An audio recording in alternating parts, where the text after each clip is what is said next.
기쁨의 언덕으로 묵상집 4월 5일 고난주간 수요일의 본문인 마태복음 26장의 말씀을 가지고 묵상의 말씀 나누겠습니다. 먼저 기도하겠습니다. 이 시간 진리의 성령님께서 우리를 묵상으로 인도해 주셔서 성경의 말씀을 읽을 때 하나님의 뜻과 마음을 알게 하시고 믿음으로 실천하는 삶을 살도록 힘 주옵소서. 그리하여 하나님의 영광이 드러나고 하나님의 역사가 이루어지며 하나님의 나라가 세워지는 축복의 삶이 되게 하옵소서. 예수님의 이름으로 기도드립니다. 아멘. 오늘 읽을 말씀은 마태복음 26장 6절에서 13절의 말씀입니다. 예수께서 베다니 나병 환자 시몬의 집에 계실 때에 한 여자가 매우 귀한 향유 한 옥합을 가지고 나와서 식사하시는 예수의 머리에 부으니 제자들이 보고 분개하여 이르되 무슨 의도로 이것을 허비하느냐? 이것을 비싼 값에 팔아 가난한 자들에게 줄 수 있겠도다 하거늘 예수께서 아시고 그들에게 이르시되 너희가 어찌하여 이 여자를 괴롭게 하느냐? 그가 내게 좋은 일을 하였느니라.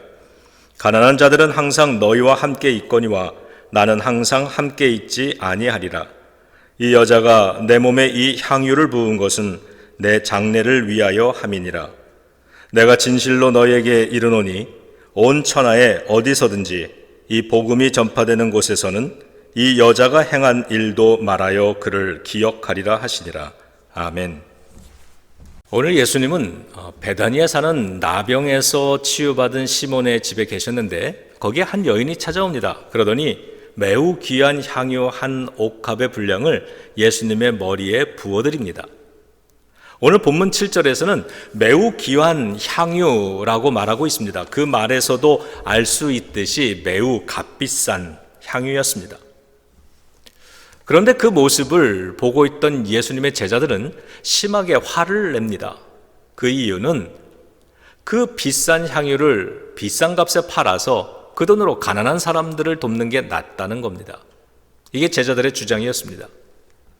그런데 그런 제자들에게 예수님은 5가지 말씀을 주십니다.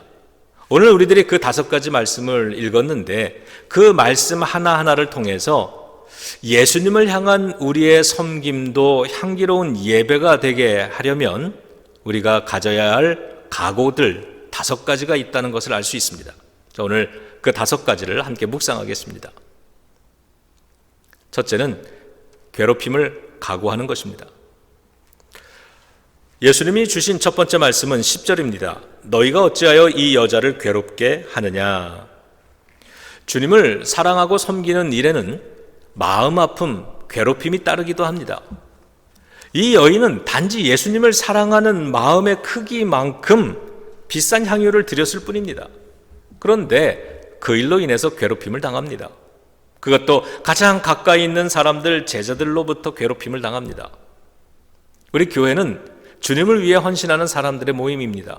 그러므로 헌신하는 사람들이 칭찬받는 문화가 있어야 되는데 오히려 그런 사람들이 평가받고 지적받고 또 시기질투의 대상이 되는 경우가 많습니다.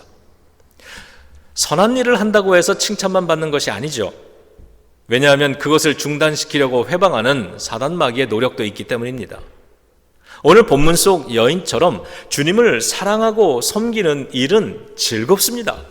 하지만 그것 때문에 겪어야만 하는 비판, 비난, 평가, 이건 결코 즐겁지 않습니다. 그래서 주님을 섬기는 일은 괴로움 당할 걸 각오하고 그걸 떨쳐낼 각오를 하고 또 견뎌낼 각오를 하면서 할 수밖에 없는 것입니다. 왜냐하면 우리 예수님의 십자가가 그런 것이었기 때문이죠. 고난주간이죠. 고난주간입니다. 예수님은 하나님 아버지의 뜻을 이루어 드리기 위해서 십자가를 감당하셨는데 그 일에는 정죄받고 매를 맞고 비난받고 버림받고 고통받는다는 것, 그것이 따른다는 걸 알면서도 감당하셨습니다. 모르고 감당하신 것이 아니죠. 그러므로 우리도 그러한 것들을 각오할 때 예수님의 뒤를 따라갈 수 있는 것이고요. 예수님을 위해서 우리의 옥합을 깨트리는 그러한 일도 넉넉히 감당하게 되는 줄로 믿습니다. 두 번째는 주님께 좋은 일을 하겠다는 각오입니다. 예수님이 하신 두 번째 말씀은 10절입니다. 그가 내게 좋은 일을 하였느니라. 나에게 좋은 일이 아니라 주님에게 좋은 일을 하는 것입니다. 이 여인이 비싼 향유를 예수님의 머리에 부은 것은 자기 자신에게 좋은 일이어서가 아니라 예수님께 좋은 일이기 때문에 했다는 것입니다. 보람 때문에, 만족 때문에, 복을 기대하기 때문에 우리가 일을 할 때가 있습니다. 하지만 어쩌면 그런 것은 우리 자신에게 좋은 일이기 때문에 하는 것이지요. 그렇지만 비싼 향유를 소비하는 것, 이것을 소비해도 남들이 뭐라고 비난을 하더라도 이것을 소비하는 것이 예수님을 위해 좋은 일이기 때문에 하는 것이라면 비판 좀 들어도 상관없어질 것입니다. 예수님께서는 칭찬과 존경을 받기 위해 십자가를 지신 것이 아니라 그 일을 하나님의 뜻을 이루어드리는 일이기 때문에, 또 모든 죄인들에게 복된 일이기 때문에 하신 것입니다. 나는 괴롭힘을 당하게 되더라도 주님께 좋은 일이라면 감당하겠다, 이런 각오가 있어야 우리의 향유를 부어드릴 수 있는 것이죠. 세 번째는 주님이 원하시는 때에 하겠다는 각오입니다. 예수님이 주신 세 번째 말씀은 11절입니다. 가난한 자들은 항상 너희와 함께 있거니와 나는 항상 함께 있지 아니하리라. 제자들은 항상 할 수 있는 일로 주님을 섬기려고 했습니다. 하지만 여인은 지금 할 수 있는 일로 주님을 섬기고 싶어 했습니다. 내가 하고 싶을 때 하는 것이 아니라 주님께서 필요하다고 말씀하시면 언제든지 하겠습니다라는 각오가 필요합니다. 그러므로 주님께서 우리를 부르실 때에도 소도 사야 하고 장가도 가야 하고 농가밭에 나가서 할 일도 많고, 그래서 그걸 다 하고 난 다음에 와서 하겠습니다라고 미루지 않기를 축복합니다. 교회마다 고난주간 예배와 기도회가 있을 겁니다. 이 소중한 예배들을 위해서 여러분이 할 수 있는 일이 있을 겁니다. 그 일을 시작하시기 바랍니다. 네 번째, 예배가 되게 하는 각오입니다. 예수님이 주신 네 번째 말씀은 12절입니다. 이 여자가 내 몸에 이 향유를 부은 것은 내 장례를 위하여 함이니라. 물론 이 여인이 거기까지 이해하고 기름을 부은 것은 아닐 겁니다. 그럼에도 불구하고 이 여인의 행동은 예수님의 장례를 준비하는 거룩하고 뜻깊은 행위가 되었다고 예수님이 칭찬해 주십니다. 우리가 주님의 일을 할 때 모든 걸 다 이해하고 다 깨닫고 감당하는 것은 아닙니다. 모르고 할 때가 오히려 더 많습니다. 하지만 주님께 드려지는 예배가 되게 하려는 마음으로 우리가 섬길 때 주님은 그 섬김을 필요하신 목적을 따라 사용해 주시는 것입니다. 그래서 이 여인의 행동은 예수님의 장례를 준비하는 예배가 될 수 있었습니다. 그러니까 여러분, 내가 섬기는 게 아니라 나의 섬김을 주님께서 거룩한 목적을 위해 사용해 주시는 것이죠. 내가 생각하기에 이 일을 하기를 원하는데 이게 주님을 위한 예배가 될 수 없다고 판단되면 과감하게 중단할 줄도 알고요. 반대로 예배가 될 수 있다고 생각되면 아무리 고난이 깊더라도 결코 중단하지 않겠다는 그러한 각오가 우리에게 필요하겠습니다. 마지막 다섯 번째입니다. 간증이 되려는 각오입니다. 예수님이 주신 다섯 번째 말씀은 13절입니다. 온 천하에 어디서든지 이 복음이 전파되는 곳에서는 이 여자가 행한 일도 말하여 그를 기억하리라. 이 여인의 행위는 헛된 낭비가 아니라 거룩한 신앙 고백이 되었습니다. 주님은 자칫 헛된 낭비였다고 그렇게 오해받을 수 있었던 이 여인의 행위를 거룩한 신앙 고백으로 만들어 주셨습니다.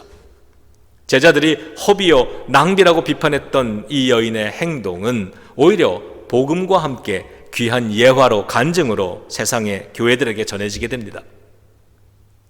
이 여인처럼 설교의 예화가 되는 사람들이 있습니다.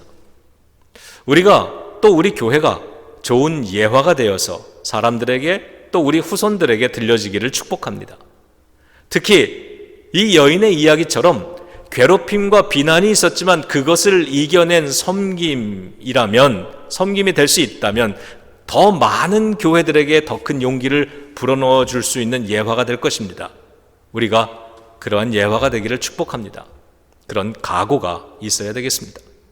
성도 여러분, 이 여인이 자신의 옥합을 열었을 때 그 향기는 예수님의 머리뿐 아니라 자신의 손에도 담기고 그 방 안에도 채워지고 가득 채워졌을 겁니다. 그리고 그녀를 비난했던 제자들도 그 향기를 맡을 수 있었을 것입니다. 우리들의 섬김의 향기로 예수님의 존귀하고 아름다우심을 드러낼 수 있습니다. 우리의 섬김의 향기로 우리 손의 수고로움을 향기롭게 만들 수 있습니다. 우리의 섬김의 향기로 또 우리 교회들을 가득 채울 수 있습니다. 저는 주님을 위해 드릴 수 있는 나의 옥합은 무엇일까를 생각해 봤습니다. 그리고 그 옥합을 드릴 수 있을 만큼 나도 예수님을 진정으로 깊이 사랑하기를 원합니다. 기도를 드려봤습니다. 부활의 계절입니다. 예수 그리스도의 십자가에서 행하신 아름다운 용서와 구원의 향기가 우리 모든 교회마다 가득 풍겨나기를 기원합니다. 기도하겠습니다. 주님, 사랑합니다. 저희들의 삶이 주님을 위해 드려지는 향기로운 기름이 되게 하소서. 예수 그리스도 향기로 가득 채워지는 곳에서 우리 교회들의 섬김도 함께 기억되게 하소서. 주님을 위해 살겠다는 이 각오가 우리 속에 세워질 때 그곳에 향기로운 신앙의 이야기들도 세워지게 하옵소서. 예수님의 이름으로 기도드립니다. 아멘.